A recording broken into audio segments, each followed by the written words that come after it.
हळद पिवळी पोर कवळी जपून लावा गाली सावळ्याच्या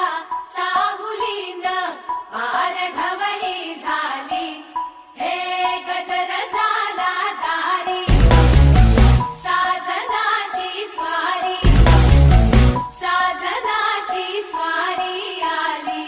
लाज गाली आली